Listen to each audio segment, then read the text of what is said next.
Hi guys, welcome to Piece of the Week.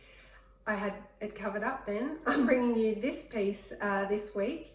This is a tan belt I purchased from Kmart for the very high price of $7. It's not specifically about this belt. Today is more about helping you choose the right belt. When is it the right time to wear a belt? How can I wear a belt?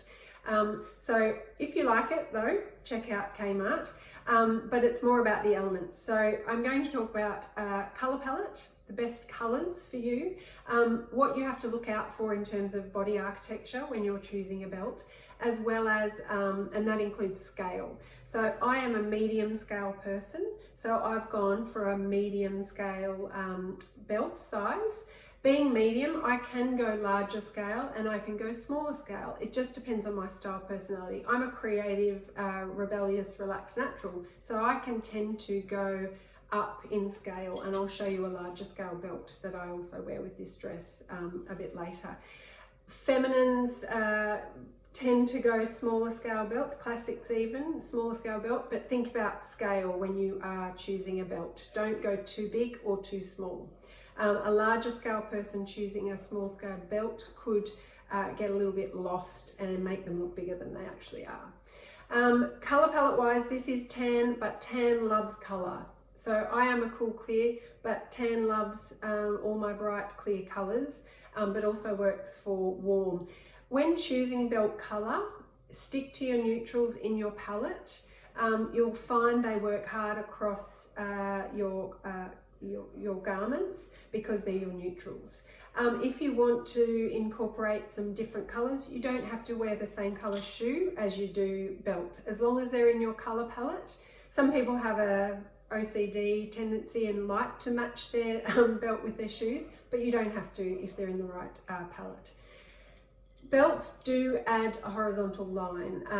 For me as a triangle, that's not necessarily problematic because it's at my waistline, which is always important for a triangle, hourglass, inverted triangle, to give to keep that waist shaping.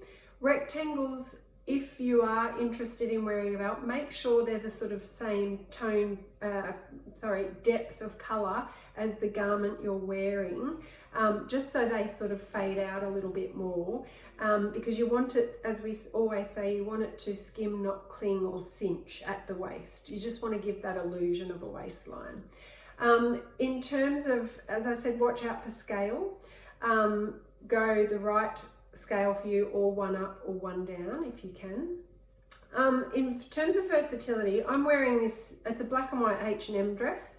I'm wearing it with the tan belt, some brass bangles, and some little leather tan earrings. And I would wear it, with this tan sandal. That's kind of sort of the summery boho look. But if you did want to formalise or work it up a bit, I would probably add a black heel, and this is that large scale belt I was talking about earlier. So you would add the black belt to this garment. It's also an elasticized belt, but it does have a buckle. So you can, if you didn't want it so cinched, you can actually just loosen that one little element. So a belt's a really great way to change up an outfit through the seasons and across different contexts. So they're just a little couple of things that you might want to think about when looking for a belt. Try Kmart, try your more expensive stores, but also keep an eye out for awesome vintage belts in op shops. That's often where I get a lot of mine from.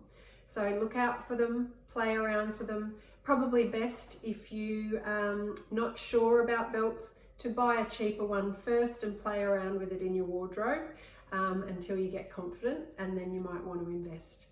Thanks guys, see you again.